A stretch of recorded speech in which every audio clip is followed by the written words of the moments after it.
welcome to Boss. Thank you, Ali. It's great to be here. It's great to have you. So, for those who haven't seen this yet, Boss is my amazing LinkedIn video content series where I focus on thought leadership. A boss elevator type pitch. Cool. Okay. So I am the head of General Assembly's Europe and Middle East region. What that means is I help General Assembly grow its enterprise presence in most places outside of the US. So I moved out to London about 5 years ago, but I've been with General Assembly pretty much since when we opened our doors in 2011. Before that, I was working in the advertising space, a little bit of work in a couple of other startups. I grew up in India. My parents are still there. And I've now been in London for about 5 years, living here with my awesome wife in Hampstead, which is in the north of London. So, pretty much taking over the global world, one deal at a time, one relationship at a time. Before we really kick it off, and I think, so how do we know each other, and why did you say yes to being on my new series? Well, for anyone who's watching this who knows Ali, you don't say no when Ali asks you for something. Uh, you and I have known each other really, how many years has it been? 4 years, 5 years? At At this across five point. years, right? You were such an amazing part of the growth of our enterprise business, and really representing everything that General Assembly stood for in terms of the ability to transform people's careers. So one, because you're also modest, one thing that you didn't mention in your boss elevator pitch is that you're also a published Harvard Business Review contributor, and very much thought leadership. And I would say that probably if there's one or two people that compete with me for having a really incredible network, it's you. We'll tease later to see who we actually think has the larger network. I would say you for global. I think you'd win that. From the beginning, and this is 2011 when I joined at least, General Assembly was always a community of really sharp, talented, hardworking people. And even though our business has evolved and transformed so many times since then, that idea of community and tight-knit collaboration across a pretty wide variety of players and thinkers and doers has been at the core. And so that's really helped me. That point of view from General Assembly really has really helped me open new doors, make new connections, nurture relationships, and continue to grow. Even as I moved out to London, I mean, I was surprised really at how far that brand and that community really spread. Anything that like during high school or college, how did you get this drive? Because you can learn some of these things, but I would say that a lot of your talent for this is also very natural. I love that. Thank you for that question, and compliment within there. I mean, it's a good point because yeah, I mean, some of it did come, at least for me, from a college component experience. Before joining General Assembly, as I mentioned, I was sort of in the I did some work in sort of the advertising and marketing space. I worked at a big ad agency in Boston. I worked for a startup there as well, and there was something early on that I remember learning from a couple of professors of mine actually in college. I went to Boston University. Very early on, there was this sort of sense that you're going to have to build a network of your own in order to really succeed and in order to get the right start. So that was things like internships and events and all that sort of stuff. So I threw myself into that. I became the president of the BU Ad Club. I became the president of BU's student-run ad agency called Ad Lab.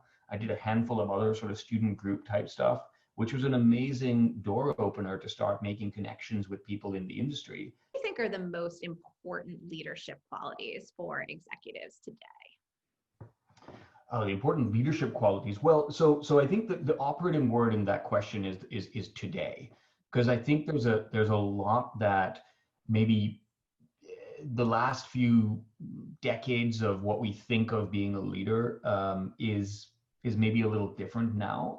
I think in this moment in particular, The three big ones that I'd point to would be a really healthy curiosity around a diversity of opinions. And of course, when you look at diversity of opinions, you're also looking at diversity of background and diversity of thought and all kinds of building that sort of like diverse points of view that you can build into your executive team and your leadership team is so critical. Constant adaptability, that, you know, whatever plan you built, you know, 5 years ago, 3 years ago or so, accept that that's going to have a relatively shorter shelf life than you would have hoped or imagined in the beginning. Just being really healthy in terms of the way you balance your work and your life.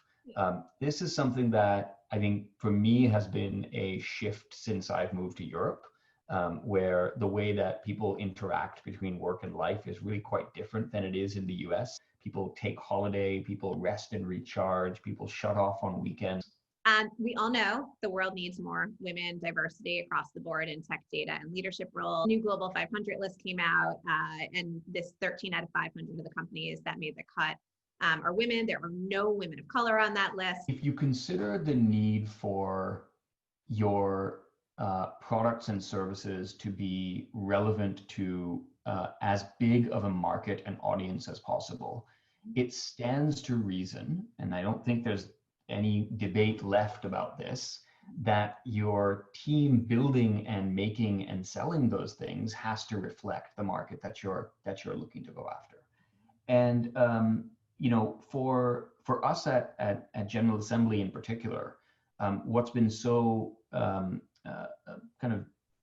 rewarding about that, and rewarding about our contribution to this really important question, is that while workforces and leaders around the world note the challenge of building a truly diverse workforce, and I'm speaking about gender diversity, but also ethnic diversity, and also socioeconomic diversity.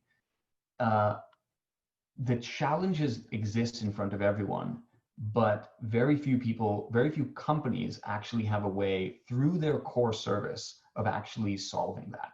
The reality is that the world has changed around us so quickly in the last 5, 10, 15 years, that many of the skills that we all thought we needed and had when we came out of college or university are now very, very different in terms of what the market is actually looking for.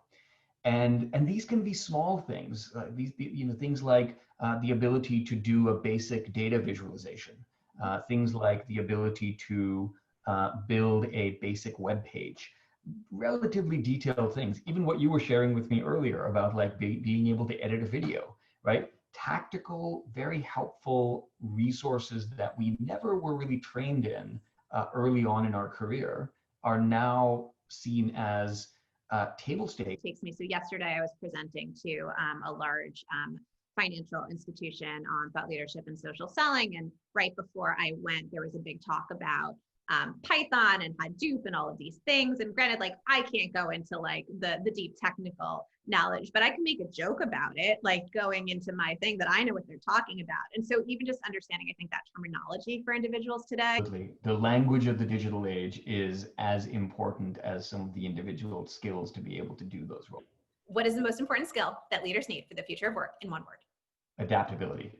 Name your career role model or favorite boss. Favorite boss, I will go on the record and say, is Michael Robson, former general manager at General Assembly.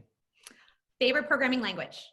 I'll go with Python because of how versatile it is. What do you want to be known for over the next 6 to 12 months? I would like to be known for bringing real, practical, and positive ideas around how we can make the future of work for everyone.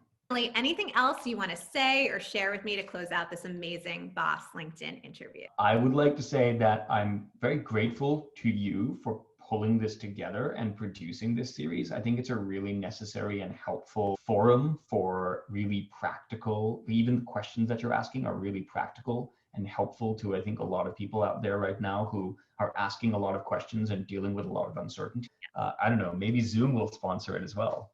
I love it. Say bye to everyone. Bye, everyone. Thank you.